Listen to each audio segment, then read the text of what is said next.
bit of the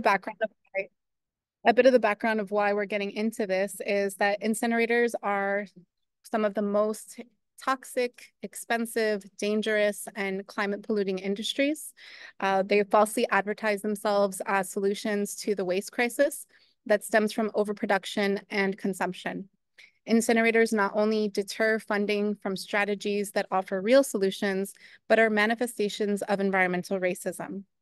The most affected by their negative impacts are the least responsible for our waste crisis. That means lower wealth communities, communities of color, marginalized communities. Incinerators emit 68% more greenhouse gases per unit of energy than coal plants. Despite being a major contributor to climate change, the incinerator industry stays afloat by relying on renewable energy credits, costly subsidies, and externalized costs. The Treasury Department is beginning to determine whether incineration should qualify as a zero emissions technology under the 45Y Clean Electricity Production Tax Credit. If they determine it falls under this category, this would open up billions of dollars in funding for the incinerator lobby through the Inflation Reduction Act, the IRA. So today we're joining together, like I'd mentioned, Gaia, Friends of the Earth, and Ironbound Community Corporation, as well as our amazing panelists here who are joining us from different organizations. We thank you so much for your time and your knowledge on this subject. So we're really hoping that all of these conversations are getting us to cover all of the topics that we've already began, greenhouse gases, community impacts, and how communities can handle their waste after shutting down an incinerator, and how to engage with Treasury on the 45Y decision. Checking in on our survey, I know that a lot of folks did actually answer. I can't see most of the answers. But one thing I did want to mention is that there's a latest update as of today.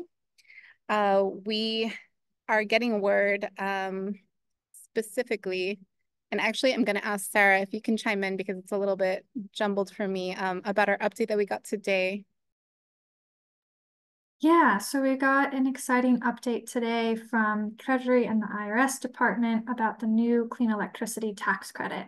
For a long time, incineration has had a carve out in our renewable energy credit and has been subsidized as renewable. That's changing at the end of the year. It's going to be replaced by a new 45Y clean electricity tax credit that is technology neutral. And so incinerators are going to have to prove and fail to prove that they produce zero emissions. Treasury released its initial guidance today. It didn't specifically mention a pathway for incineration, which is really great news.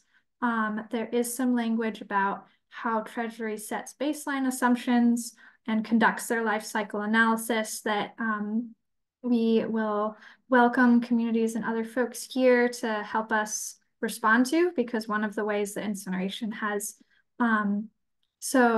for so long bundled itself with true renewables is by kind of playing this carbon shell game and pretending that the only alternative is landfilling.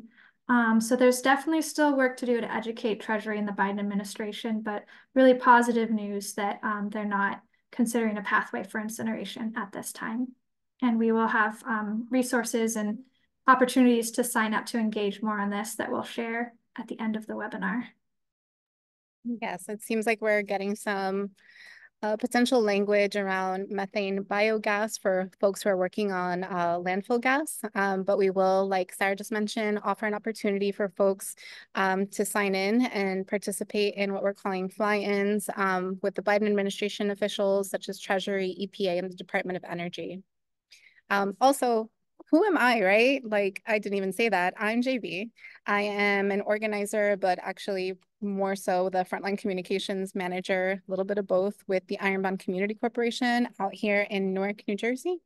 And I'm going to be introducing all of our lovely folks today, but just a bit more of background on what exactly we're focusing in on. Today, our topic is life after incineration, how to embrace zero waste. So our questions that we'll be covering and we're going to have folks thinking about as we're having this conversation is, what is the alternative to incineration? The answer is zero waste, and today we're going to talk about what zero waste is and why it's important in fights against incineration, and how zero waste can take shape in various communities around the country. So we're going to start off with our first panelist, Marcel Howard, which is actually one of our folks from Gaia that's been really working to put this whole webinar series together. Marcel Howard is the Zero Waste Program Manager from US and Canada for Gaia, which stands for the Global Alliance for Incinerator Alternatives. As a biracial and LGBTQ+ working professional, Marcel has dedicated his life to dismantling white supremacy and anti-queer concepts within the broader environmental movement. Over the past 8 years, he has become a thought leader and a technical expert on climate change, environmental justice, and zero waste concepts throughout the US and Canada. Born and raised in a minority-majority community along the Chesapeake Bay in Southeast Virginia, Newport News, Marcel has always been deeply entrenched in equity and justice. He joins Gaia with a master's in environmental policy from the New School and lives as a digital nomad. Marcel helps to expand Gaia's work in the US federal policy spaces to develop zero waste solutions and end policies bolstering incineration. So with that, I will pass it to Marcel. Awesome. Thank you so much, JV. Can everyone hear me on that side? Perfect. I'm just going to take a moment to share my screens. Just bear with me. All right. Can everyone see that on their end? Perfect. Awesome. So it's great to be here with you all today. Thank you so much for joining. As JV mentioned, my name is Marcel Howard, and I'm the Zero Waste Program Manager for the US-Canada region here at Gaia. I'm just going to take a few moments to sort of ground us in this conversation of zero waste, and specifically going to sort of discuss what zero waste is and why it's important to embrace, specifically through the lens of incineration. So I'll just take a few moments to dive into that before we'll send it over to those working on zero waste in their communities directly. When talking about zero waste, I often like to just start with this little analogy to get people's minds going. So if you will humor me for a moment, I would like to ask you all to close your eyes for a moment, and let's travel back into a time when you were a kid, and let's say it's the holiday season. And you're at home with those closest to you, and you just finished having an amazing dinner, and now it's time for dessert. And all you want is a glass full of cold almond milk and a few cookies to enjoy. And you run to that secret hiding place for the cookies, and you see it. That's it. It's there. The round blue tin that you know is holding all the gold. You're gleaming with excitement as you grab that famous blue tin and begin to open it up. And you finally open it, lift off the lid, and bam! It's sewing supplies. Oh no, you've been duped. Your childhood is ruined for the next 10 minutes. Man, now open your eyes. Do any of you remember this experience from when you were a kid with this lovely blue tin? Or what about this famous country crock butter container? The container that never actually had butter in it. It always had leftovers or something else. Well, these two containers may have left many of us with trust issues growing up, but they are definitely two examples of how we've practiced zero waste strategies throughout our lives without even realizing it. And this strategy being specifically a reuse and refill. And some of you may remember the milkman coming around and replacing your old empty glass milk bottles with full ones as well. In fact, cultures across the globe have been practicing zero waste for generations and have been extremely successful in doing so even to this day. And so I gave you this example to acknowledge the point that zero waste is not new, regardless of what industry tries to push. And in fact, we already have generations of knowledge that we need to leverage as we make this transition to a zero waste-based economy. So, what is zero waste? Well, by definition, it's the conservation of all resources by means of responsible production, consumption, reuse, and recovery of products, packaging, and materials, without burning, and with no discharges to land, water, or air that threaten the environment or human health. And through policies, programs, and infrastructure to minimize municipal waste streams and sustainably manage what's left, communities can support local economic development and livelihoods, improve air quality, and mitigate climate change. And zero waste is a means towards environmental goals and a holistic tool of social intervention towards the well-being for all. And zero waste is often conflated with recycling. And while recycling plays a key role, we can't stop there. If business as usual waste growth continues, municipalities will likely face difficulties in securing the land and financial resources needed to address that waste growth. And by investing in a sustainable, just economy, we can mitigate the impact of future crises and bring the much needed relief to communities as well. While improving waste management systems to more effectively recover and repurpose materials is necessary, emphasis must be placed on upstream strategies to reduce the waste at the source. Now, in practical terms, zero waste has 5 overarching principles. One, implementing a goal to end waste disposal in dumps, landfills, and incinerators. Requiring producers to redesign and take responsibility for the full life cycle of their products. Ensuring we do not consume more than the planet can continue to provide. Developing systems and infrastructure to separate discards and recover maximum resources for reuse, recycling, and composting. And grounding decision-making in social and environmental justice, respecting and engaging all sectors that form the resources ecosystem. And as with many other policies, zero waste is a journey, not a destination. Take the goal of 0 pedestrian fatalities, for example. Setting a goal of 0 fatalities doesn't necessarily mean that policymakers believe that there will be no pedestrian deaths, but rather it asserts that pedestrian fatalities are not acceptable, and that the municipality is taking actions towards the ultimate goal of 0 deaths. And likewise, zero waste plans build the policies, programs, and infrastructure needed to get as close to a goal of 0 as possible. And when we talk about zero waste, we're really talking about the zero waste hierarchy here. And this hierarchy is used to rank resource management strategies in order of the highest and best use to the lowest of materials, with the aim of minimizing the amount of waste created in the first place. And you'll see that recycling and composting are not at the top of that hierarchy. Rather, these diversion strategies are ranked below strategies that prevent waste from being created in the first place. Again, that source reduction or reuse and rethink and redesign, refusing materials that we don't need in the first place, and rethinking and redesigning materials and products that we do need.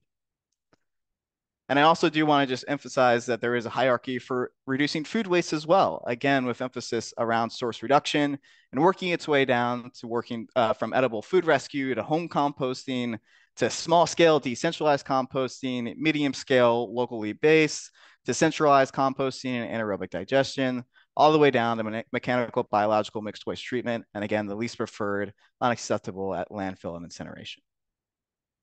And so lastly, I just want to, before I turn it back over to Crystal as our next speaker, I do just want to leave you guys with a few things.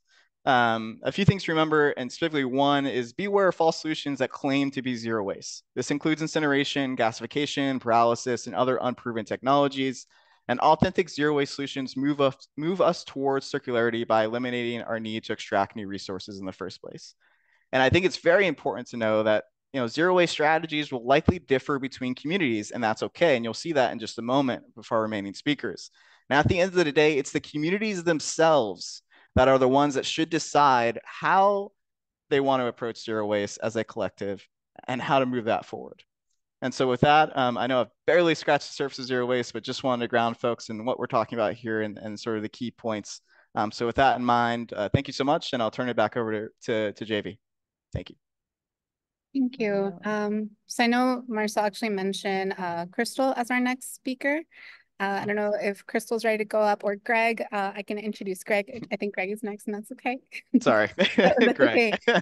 So up next, I'd be so excited to introduce Greg Sawtell. So Zero Waste and Just Transition Director at the South Baltimore Community Land Trust.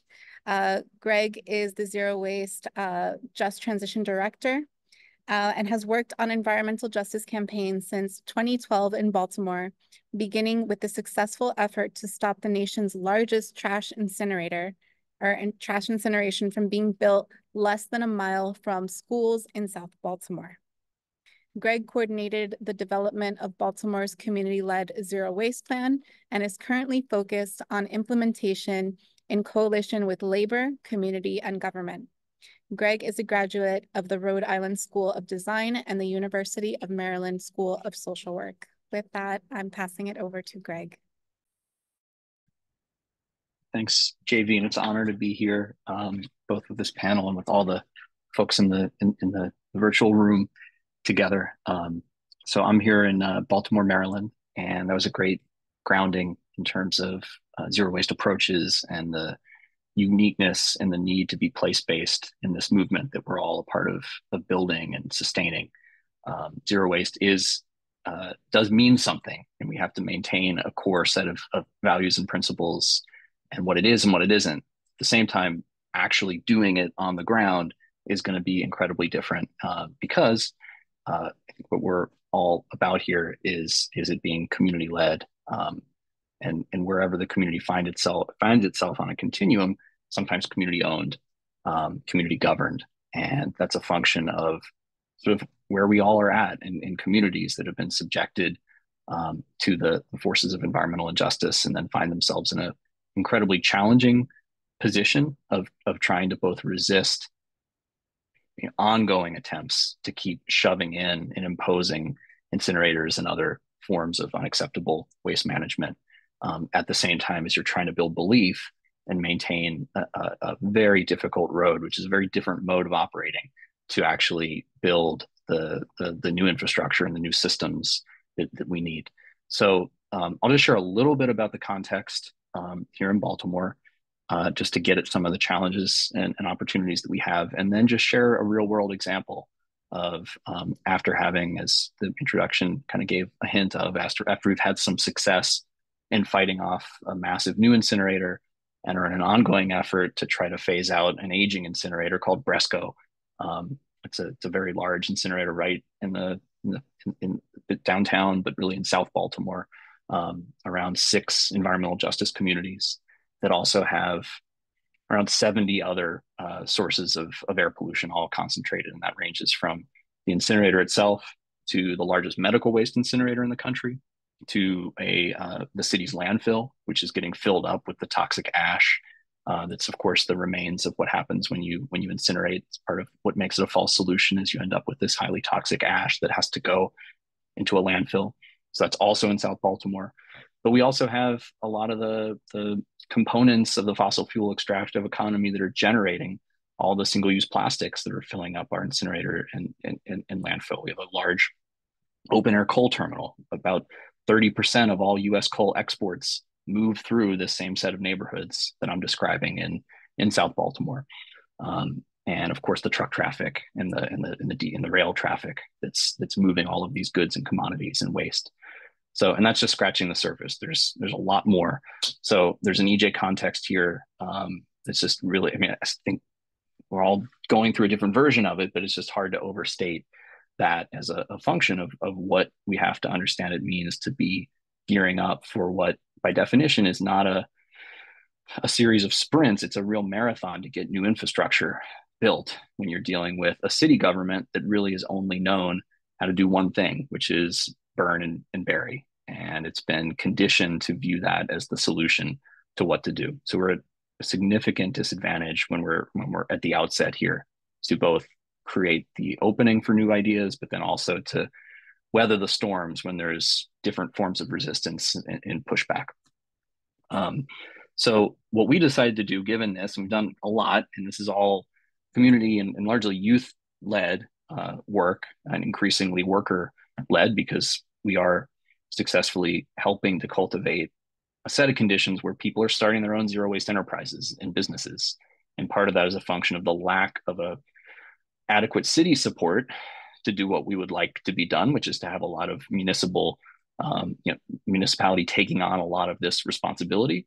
When that's not happening, residents aren't waiting; they're doing what they can do, and they're starting businesses at different scales. So we have incredible examples. I think everybody, probably a lot of people, may know the Baltimore Compost Collective because of Marvin and youth's incredible work.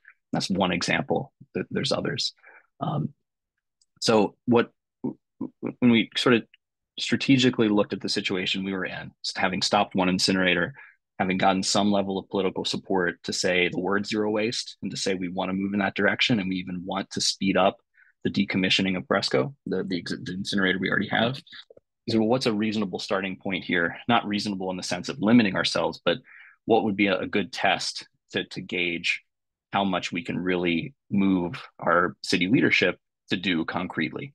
What would be a way of discerning whether this is mostly talk or whether there's real willingness to expend resources, political capital, and political prioritization of something measurable, something that we know at the end of the day it's done or not done?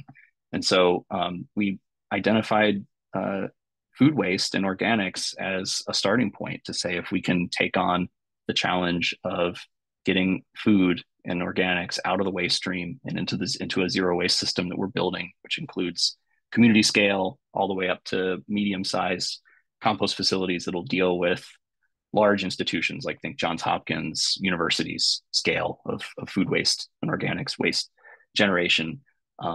That's going to be an effort that's going to require a level of city support. It's going to require institutional support. And if it's done according to our principles, it's going to be community led, driven, and ideally owned, at the end of the day. So we took that on and we engaged sort of at the local level up to the state level. So we were part of an effort to get a organics diversion bill passed in Maryland, which says you can't dispose of organics and food waste at a landfill or an incinerator. It needs to go to compost facility or an anaerobic digester, and we'll kind of leave out the AD aspect of this for now and just focus on sort of what we're doing.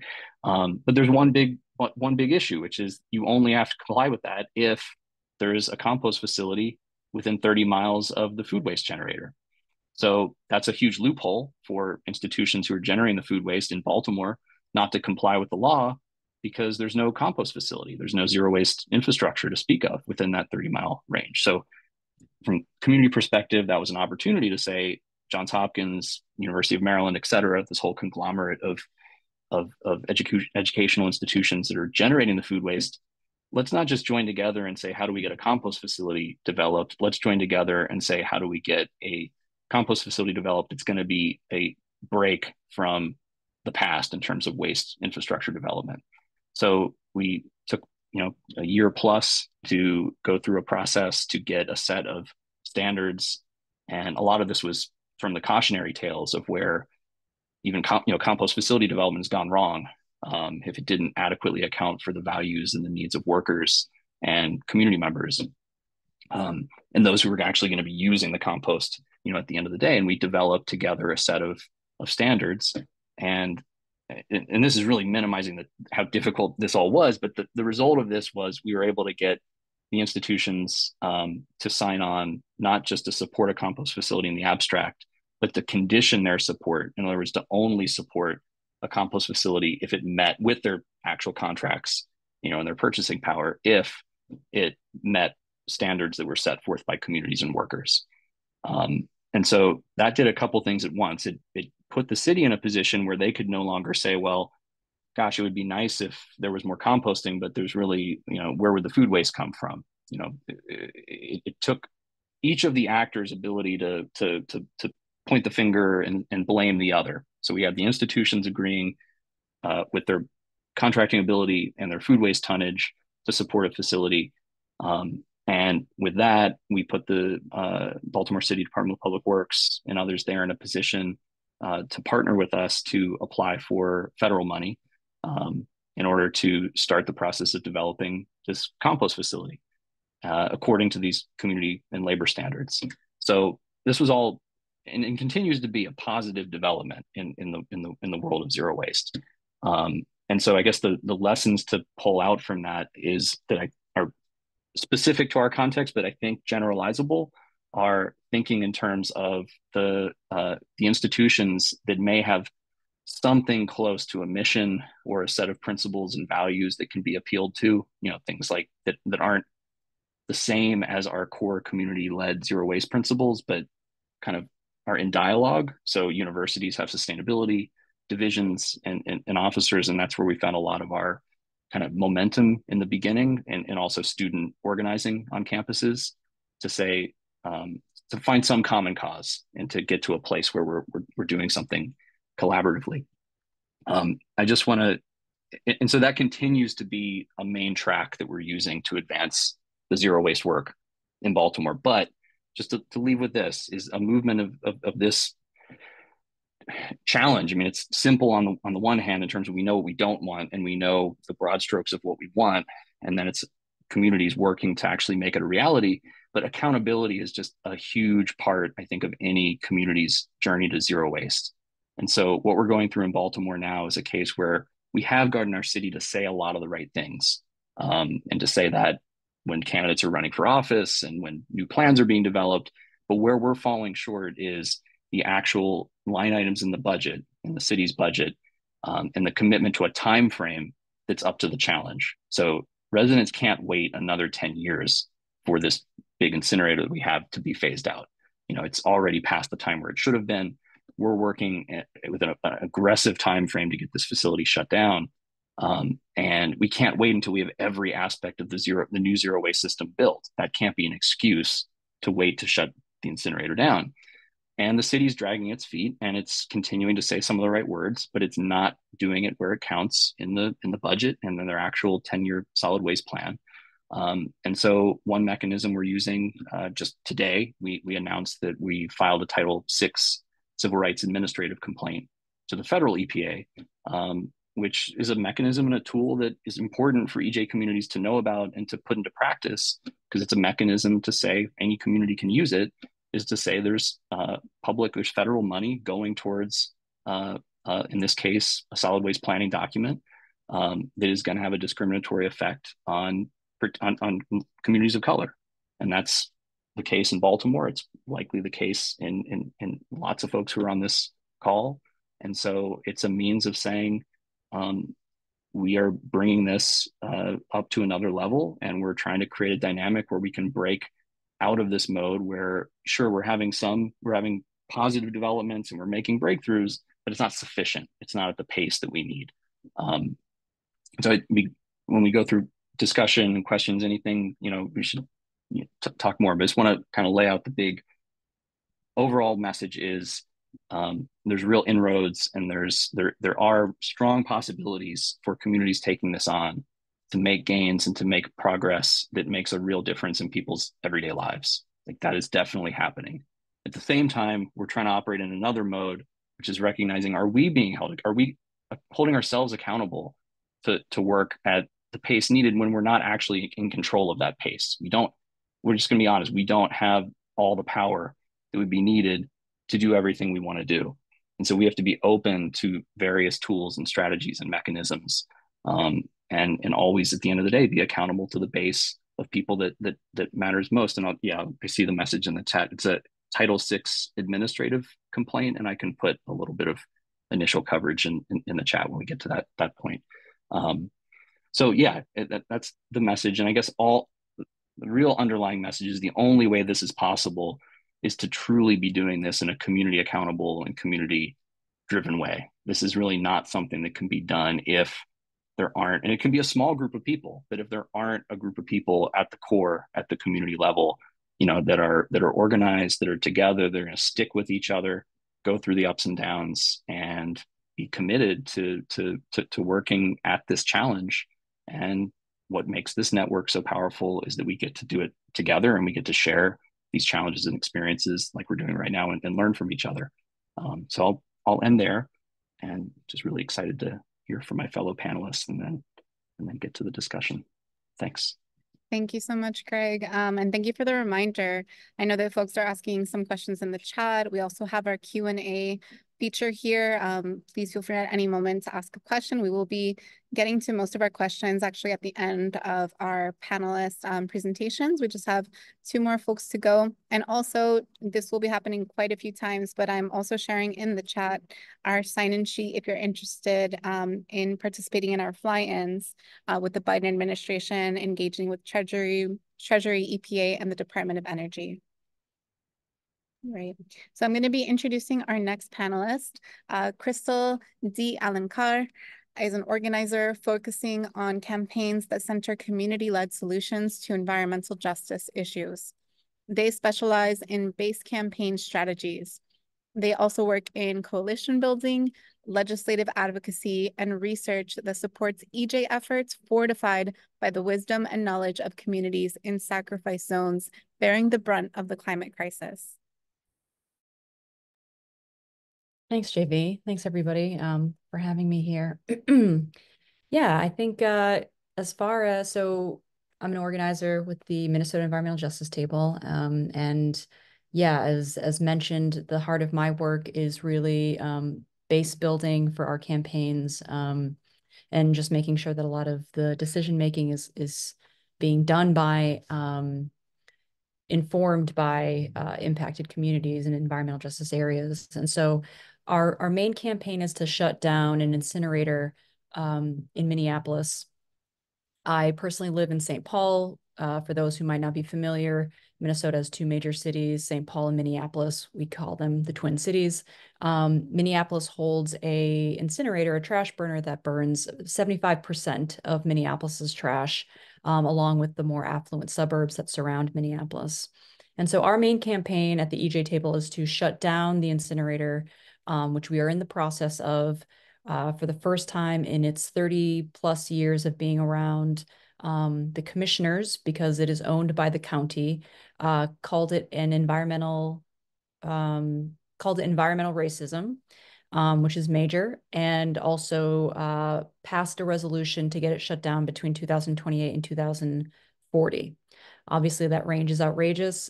So we're currently in the process of pushing for, an actual shutdown date and making sure that that date is 2028 or earlier.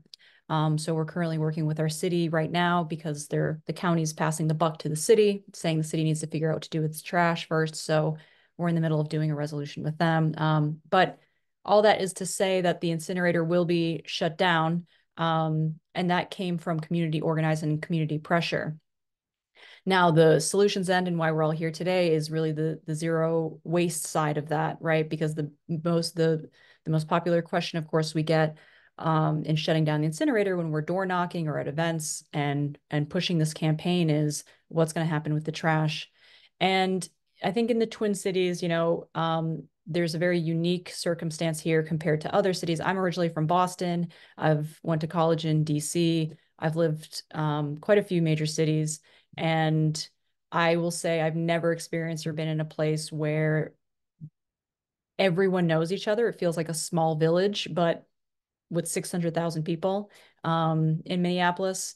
And that allows for some pretty incredible organizing and cross-pollination between organizations. And so on the zero waste side, a lot of what our efforts have been has been to create, we've created a zero waste coalition in the last year. We've been campaigning for about 3 years. Mind you, community and people have been against the incinerator pretty much its entire lifespan of 30 years, but us as an organization have been in the campaign for 3 years. The Zero Waste Coalition that we have helped bottom line with other organizations and community members was just born last year. And that came out of, needing the solutions to the waste problem. Because it is one thing to shut down the incinerator, and then that, that trash gets allocated to the landfills and those communities suffer there. So we are very conscious of that. Everybody who is anti-incineration is very conscious of that, obviously, and nobody is pro landfill. We are very much anti false solutions and tackling the waste crisis, at the heart, which is hyperconsumption, hyper extraction. And unfortunately, what happens with that is, a lot of the onus of responsibility gets pushed on the individual. And a lot of our efforts are to go from door to door into the communities who are already practicing zero waste and really talking about what are they doing to really exemplify reduction and reuse, because that is what it is, right? Recycling, composting, all these things are really obviously going to help us divert trash. But what it is at the end of the day is complete reduction and reusing the things we have. And so when we're at the doors, we're not even really using the verbiage zero waste all that much because it's a hard concept to understand, especially if you don't know what that means. And I think it's easy for, as far as communications and slogans and that kind of thing. But I don't know. Yeah, that's my personal, opinion as far as the actual organizing and getting folks on board with fighting against the waste issue, the waste crisis, is how do we make this idea tangible? And a lot of that, again, is for our organizing, the conversational aspect with people at the doors about what they're already doing, because we know that this waste crisis and thus the climate crisis is really a product of the gluttony of the few, right? And so when we're talking to people at the doors, when we're talking to the impacted community members, we make sure to really underscore that idea that they're already practicing a lot of what we're just trying to scale up and amplify on a local level, a hyper local level, city level, state level. You know, sure, folks in a multifamily might not be composting to the degree as the suburbs, but guess what? Per capita, the suburbs are wasting exponentially more than the folks and the families living in low income frontline communities. So that's one thing, you know, that we really try when folks kind of, you almost see and feel quite immediately people saying like, oh, I know I should do this or that. And so the conscious is there, the ideology is there that we are wasting so much, that we are wasting too much. And it really comes down to, but what are the tactics? How do we get to that point?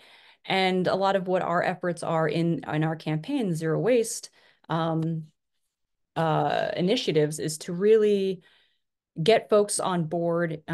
First of all, you know, around the waste crisis, to really understand and know that waste, when we're talking about the waste crisis, we're not just talking about the litter on the streets, because that's, you know, a very convenient optics that you know, folks in the center, folks in the right, even folks on the left like to use as far as like, you know, to show and prove that the problem isn't you know, isn't capitalism. The problem is people just can't help themselves but throw things on the street or buy and use, right?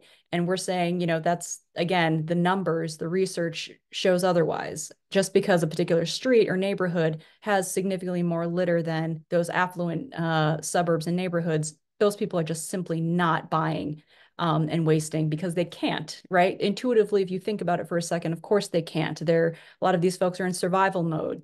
They absolutely cannot buy and waste to the degree that others can. So getting that ideology grounded is kind of first very much part of how we're getting people to join this movement against the waste crisis, or to fight against the waste crisis. And then secondly, you know, again, through the conversations and getting informed of what people are already practicing, and then talking about what would that look like, right? We already heard kind of this example of like the blue tin can, right, that actually has, you know, sewing supplies. But looking at this from, you know, so many different scales of people, folks who are mending, you know, their clothes, to folks who are in food lines, right, for food rescue, the food rescue itself, the composting, local composting across the street, someone who is composting trash for their entire street, and then the urban gardening, right, and looking at the gardening and the food. So, you know, what I'm saying is circular economies, right? And breaking that down, what a circular economy is at that hyper local level. And I think once you're talking to people about what they already do, and then talking about what does that look like on a street scale? What if you had two neighbors who are composting and taking your waste? What if you had to pay as you throw? That is something, right, that we've seen is very effective, where actually the folks who are wasting the less, we would see it in the numbers, because they can't, would actually be paying less for their garbage than, say, those folks in the suburbs with those larger bins, and who are, you know, buying as a free-for-all. And so looking at these kind of very small, but then scaled up solutions through zero waste is something that has been really, really fruitful, because everybody is on board with that and understands. And once they kind of see how much the system is actually in favor of the producers and manufacturers and not helping and resourcing these families and folks to do the right thing, even at the level of education, right? When we talk about education in schools around waste and hyperconsumption, hyper-extraction, we're talking about maybe an environmental club. Maybe there's an info session once a year, if that, depending on the school, on you know, greenhouse gas emissions and the climate crisis. Folks are all familiar in all these, and everyone's online, but to actually, you know, be engaged from an early age that we are wasting too much, that plastic is evil, you know, it's very small, simple understandings, and what that would mean as someone is growing up, right? Because that's essentially what happened with recycling, right? We went from 10% to, you know, almost 50% within about, I think, 10 years. from when recycling was first getting introduced, right? And so again, it's this education aspect. People want to do the right thing. And so a lot of our work is very much is giving folks the opportunity, and then also in the spaces that a lot of us have relationships to because of our organizing and our staff as an organization, but also our coalition, we have a lot of access to, through these campaigns, spaces with the legislators, right? And so we're bringing community members into meetings with city council members. We're bringing them into meetings with commissioners. We're creating direct actions and actions, in general, to have folks actually, reaching out to their elected saying, hey, I don't want an incinerator in my backyard. And also, where is the education around how I could, waste less? Where are the resources for neighborhood composting? Where is the education in my kids' school?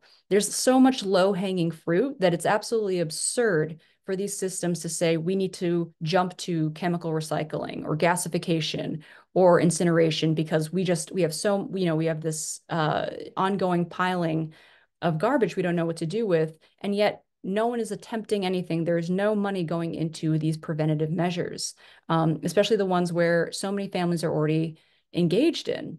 And so our work here in the Twin Cities with the EJ tables, again, very much going into the community, seeing what is working and getting folks into the movement and bought in by really emphasizing, highlighting, spotlighting that they're already in practice of zero waste.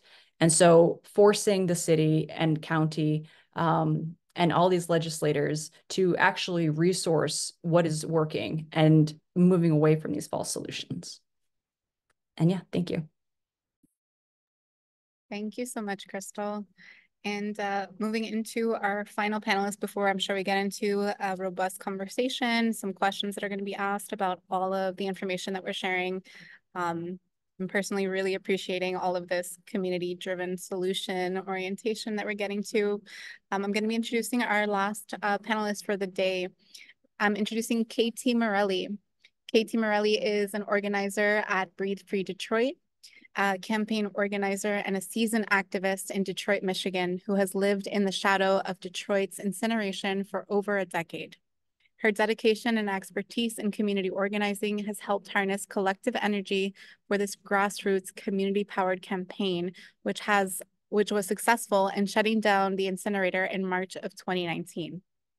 As a member of Gaia's U.S. Failing Incinerators Project, Break Free from Plastics Environmental Justice Delegation for the Global Plastics Treaty, and Michigan's Environmental Justice Caucus, she brings deep-seated environmental consciousness and creativity to her passion for growing a healthy and equitable zero-waste future.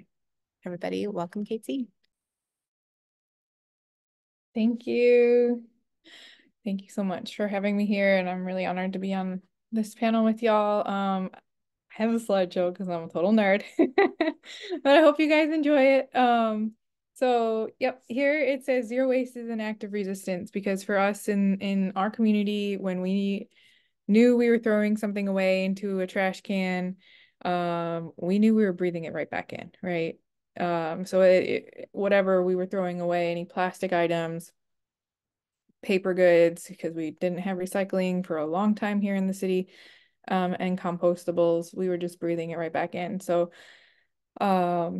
that's why it says, we've been practicing zero waste as an act of resistance for years here before our incinerator closed, and we'll continue to do so. So here in the US, we have a variety of zero waste systems, right? And about 70 incinerators that are still in operation, and an attack from the fossil fuel industry on our communities, from fracking the oil for new plastics all the way through proposals for chemical recycling facilities to deal with these new plastics. So today I'm going to talk about a Midwest region and our story of a community-led effort happening in Detroit. As it's an incredible example of how to move with justice through our waste crisis.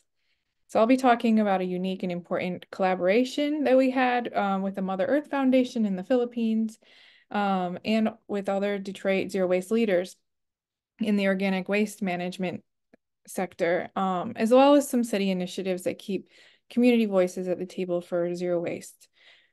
So if you want to go to the next slide, please. Thank you. So as mentioned, we shut down our incinerator in 2019. And Breathe Free Detroit is a community and grassroots-led campaign that was formed to shut down the incinerator. Yet there were organizations and community activists for 33 years. And many people along the way that helped fight this beast. And, you know, it was like a death by 1,000 cuts. And we ended up shutting it down in March 27th, 2019. Not soon enough. So all these incinerators that are still in operation should have been shut down already. The amount of violations that these facilities receive pretty much should just be making them all shut down at this point. So you'll hear more about our community harms here, but because we were just downwind of the incinerator and practicing zero waste, when the incinerator shut down, the city itself didn't have any system for it to divert the materials to zero waste systems. And so we're still right now building the plane as we fly, because when the incinerator shut down, that's when city council said, wait, we don't recycle very much and we don't compost, and we're sending all this to a landfill. And the idea that sending your trash to a landfill is a lot more common than the idea to send your trash to an incinerator is a negative thing. So it's a huge amount of education goes into talking to public officials about why incineration is slightly worse than landfilling. But once it shut down, the incinerator shut down here, everything went to a landfill. So if you want to go to the next slide. So that meant that when our incinerator shut down, we just shifted our burden of our trash to another community, right? And so, like I said, the mayor and the city council, they realized that recycling and composting are going to be key elements in our future waste management system, and now seem to have a newfound immediacy for these types of systems, even though those systems need to be put in place during incineration and before closure, because as we're burning plastics, as we're burning anything, it's harming the communities closest. So even though our incinerator shut down in 2019, we all know that what happened in 2020 with COVID striking, that even though the incinerator shut down, we still live with all of the toxins in our lungs, in our bodies, in our blood. We lost a lot of our community to COVID because of the amount of years, generations that the incinerator had harmed. So going back to this slide though, in that photo that you see, this is a photo of underground water systems that feed into the Great Lakes. The red lines represent already polluted water systems, and the green lines represent unpolluted systems. And that star that you see right there on top of all that green unpolluted water system is where our landfill is that Detroit's sending all of its trash. So not only are we affecting an entirely different community, but we're, you know, impeding on the very little bit of healthy ecosystem that we have left. Next slide. So this is kind of a breakdown of Detroit's waste stream that Gaia helped put together in A Tale of Five Cities, the plastic barriers to zero waste. And I'll have a link to that later on. But this is kind of what we're sending to the landfill. So on the left, you're going to see that 91.6% of Detroit's waste is being sent to this landfill. And only about 8% of this waste is diverted. So that's a total of 5% of municipal solid waste being diverted for recycling, and composting diversion accounting for 3.5. And that's really only yard waste pickup. The majority of which ends up in a composting facility, but it's really just, it sticks from and leaves. But Detroit only provides seasonal yard waste pickup too. So there's a lot of potential there for growth. There's no citywide food waste collection program whatsoever at this point. And on the right, you can see how that like big 91.6% air ban is broken down even more. So on the right, that's what's being sent to the landfill and being that could be diverted into zero waste systems. And so the diversion rate for compost for the city of Detroit has the potential to reach 80% diversion of food waste from landfills by 2030, which could reduce landfill methane emissions by 71% and overall greenhouse gas emissions by 102%. Yes, you heard that right, over 100%. Through the regenerative farm practices that sequester carbon, bringing more carbon down into the earth and storing it within the roots and systems in our greenways, in our urban farms. So there's a lot of potential here in Detroit. And so you'll find all this data and more at the link that I'm going to provide to you at the end if you guys really want to look more into it. So next slide. So in 2021, Breathe Free Detroit, working with a few partners, specifically a beautiful partner with Mother Earth Foundation in the Philippines, we took a community-led advocacy approach in developing a composting pilot program to inform best practices for implementation of a multi-scale citywide composting policy program for the city of Detroit. This is one of the lowest hanging fruits, is to push for composting anywhere. It's you know, the biggest hurdle is infrastructure. And so we wanted to really focus on the composting in the best form possible. And so in the partnership that we had with the Mother Earth Foundation, Breathe Free Detroit took a community-led approach in this Diane Marie Taylor Zero Waste Composting Pilot Program to inform the best practices. And the Mother Earth Foundation mentored us in best practices and implementation. And so it was really an honor to carry their deeply seated solutions into the United States. So many community members that were part of this pilot are still living near the incinerator and fought to shut it down because of the health effects that were seen across our community that it still exists.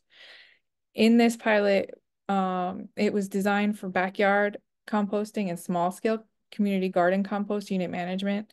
Our community members were co-creators and co-facilitators, and many of the participants played a significant role in fighting down. Sorry, they ended up starving the beast by increasing recycling rates and composting efforts, even before it was shut down. So there were two other pilots going on at the same time this pilot was happening that focused more on urban farm scale composting and also institutional scale, like working with schools and universities. But this pilot, the Diane Marie Taylor, who's named after one of our compost champions here who passed away during COVID, this pilot was really focused on the smallest scale, which is a pretty unique scale. So I'll talk about that in the next slide. So when I say decentralized composting systems, that approach relies on thriving multi-scale composting. Most US cities adopt large-scale composting systems, also known as municipal scale systems. And these systems normally rely on single company composting facilities that pick up compostable goods from restaurants and residents, then truck it 60 to 200 kilometers outside of the city to process. And a decentralized system relies on small to medium scale facilities that collect compostables locally.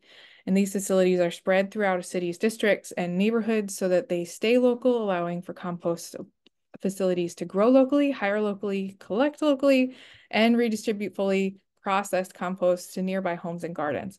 Systems like these extremely reduce carbon emissions as trucks and are not traveling as far, and sometimes not at all. Like for our composting pilot, the majority of the compost, actually all of it, wasn't trucked at all. You just take it out to your backyard or take it to your community garden. So next slide. So another issue we face in our region is that our state of Michigan is one of the cheapest states in the US for dumping waste per ton. So other states around the US and Canada send us their trash, including hazardous waste, and our state has invested more in dumping and burning waste than it has in zero waste efforts. So these were all hurdles that we are experiencing still. We're trying to increase the tipping fees, but it's a political issue ongoing on the state level. So while we face serious conditions of climate change, I'd love to see composting prioritized throughout the entire Great Lakes region, as this region provides 21% of the world's surface freshwater and is second to California in its diverse food production and agriculture. So good composting infrastructure increases healthy soils that retain water in flooding events that cause agricultural runoff and harm waterways. We need to be more prepared to support our farmers and crop productions in this way. So you can go to the next slide just to quickly, I know, I'm sorry for taking a bit more time. But I wanted to really uplift here the fact that composting and reuse and refill systems is water justice, right? So composting improves water quality and water retention and aids in water restoration, but refill systems provide these filtered water systems for refill and reuse of these water bottles. And so it's really important that zero waste and water justice are kind of tied together, because there's so many issues with water security right now as well. So you can go to the next slide.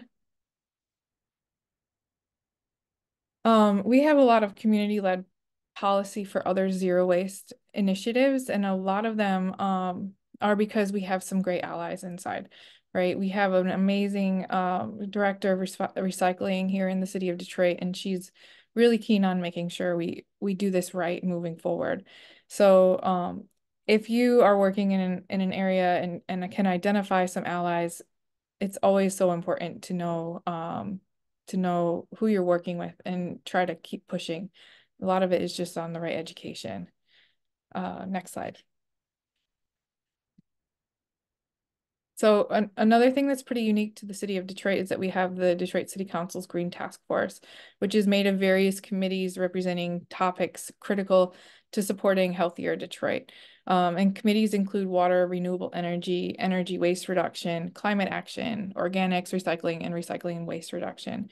Anyone can join and bring their unique expertise to the table at these meetings, and it's set up to bring the best ideas of sustainability to attention to the city to inform the policy. On the next slide, you're going to see that there's some really awesome quotes. This is my second to last slide here.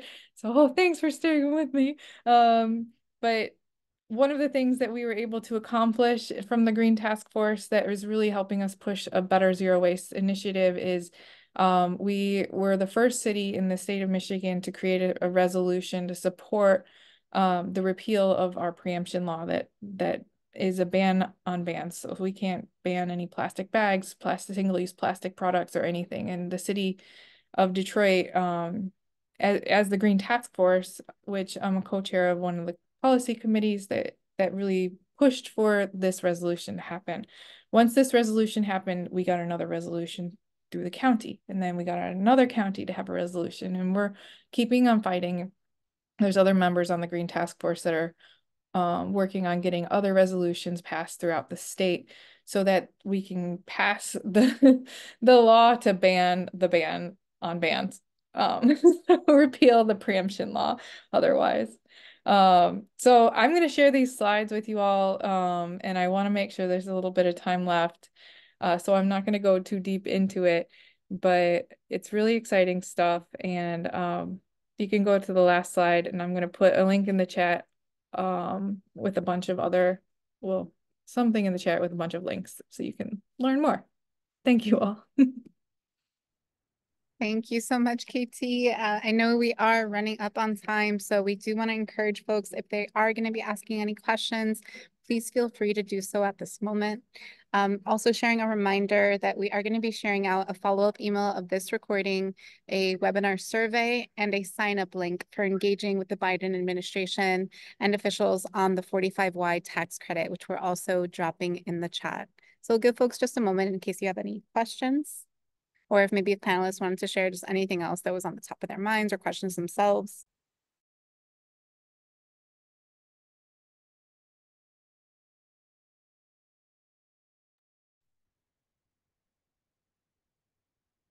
Not just to fill the space, but one thing that's on my mind here is we're sharing. You've heard some examples of incredible community level work.